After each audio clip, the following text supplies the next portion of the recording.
Hi, everybody. Dan Arscott here, Director of Business Development for Nova.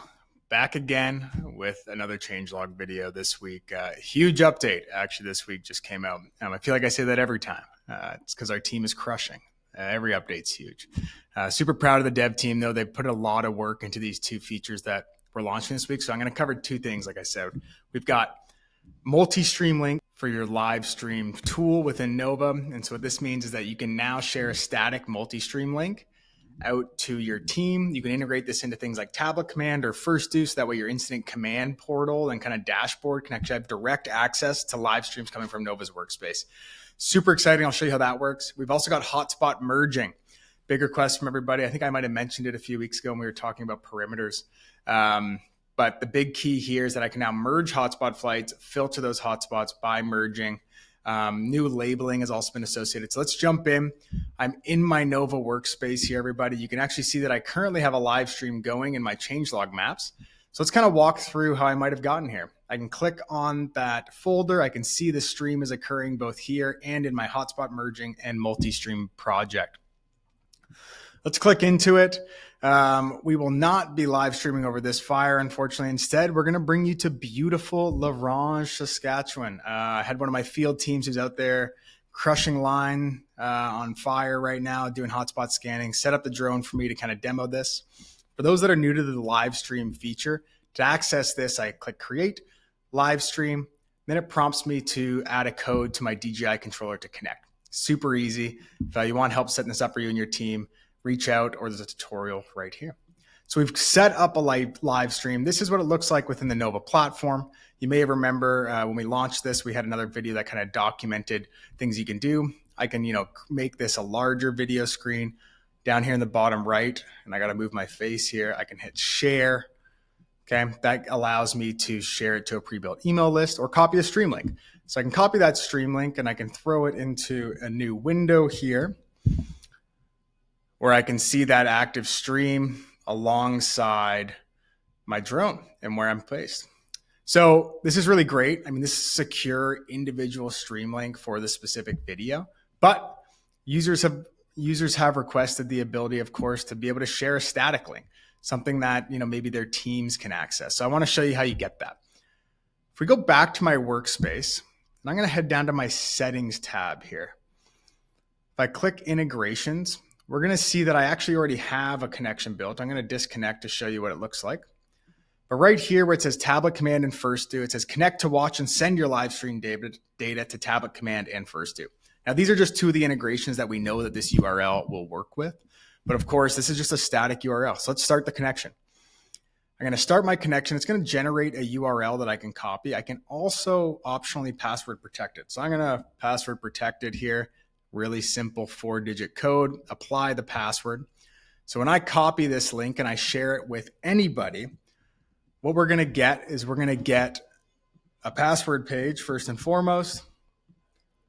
And gosh, got to get rid of those password reminders. And we're going to get a static link. So this is going to show any active stream coming from my workspace at any given time. So right now I only have one live stream, and you can see the name of the live stream here. If I had another live stream coming from the workspace, I would see it in the bottom here that I could select and swap and toggle them back and forth. Pretty exciting. If you're looking to integrate this into your workflow, integrate this into either an incident command software or even just create a QR code for this static stream, reach out to the team. We'll set it up for you. But it's self-serve, so feel free to jump in. It's a huge step forward for us of being able to provide you a static place to see all your streams from. Okay, let's jump back over to Nova. I'm going to head back into that same map, and we're going to talk about some hotspot merging. So, that was the wrong map. It's actually the one that's in my live stream. So we have 3 scans here. We've got day 1, day 2, and day 3 scans. Now we could also treat these as, your first scan for a certain section of the fire, your second scan. So a big request from everybody has been, hey, how do I, interact and use these, filters, these amazing filters that we've added, like distance to perimeter and things like that, across multiple flights without having to do it individually for each layer. So this is the big ads. What we've done is we've created a merge layer functionality within the platform. So if I select my layers, and I can do that by clicking one, pressing Shift until I have all the layers that I want to merge. And when I right click, you'll see an option to merge those hotspot layers. I'm going to move myself back over here to the left. Now I have a merged hotspot layer. We signify that in your layer panel here. You also just want to note, if you accidentally merge right away at the bottom of your inspector panel, I have the ability to unmerge that really quickly. But what you'll see is that, great, I now have my filters that I can apply. So sensitivity is going to default to that 0.7. We've talked about that in the past. I could apply different sensitivities for different scans if I so desired, or I can sync those layers. It'll default to 0.7, and then I can adjust that from there on out, okay? I now can also filter my hotspots by distance to perimeter as a merged layer, which is great. So let's change this to 15 meters, let's say, 45 feet. I can add another one, 115 meters.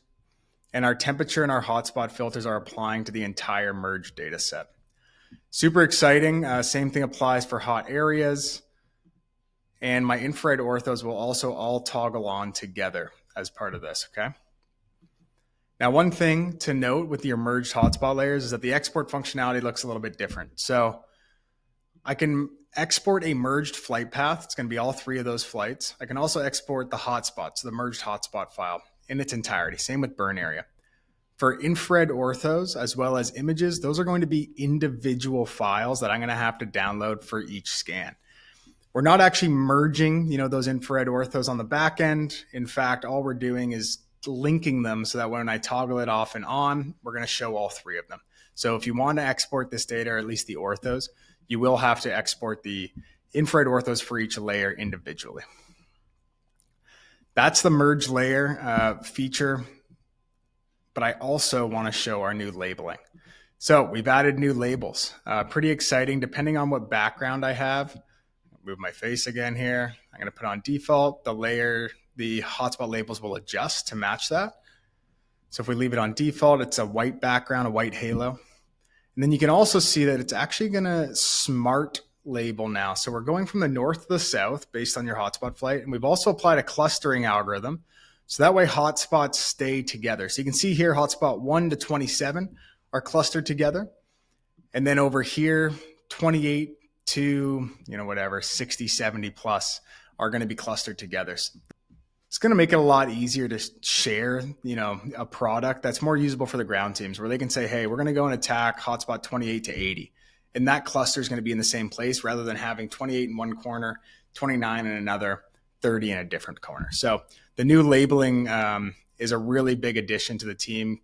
Congrats to the dev team on kind of solving that. It's pretty nuanced. I know it might seem simple, but a lot of math went into that, and specifically trying to make the clustering make sense. So that way you have a product that is better actionable, more actionable on the back end. So very excited about this. I'll bring you back to beautiful Orange as I play this out. But as always, if you're interested to learn more about some of these features that we've just launched, reach out to your team, reach out to the team, reach out to your account executive or myself. We are happy to walk you through this sort of stuff. I think these are big changes and solid updates to the platform that are going to increase the value Nova's providing for your agency organization. That's it for this week, everybody. Ciao for now.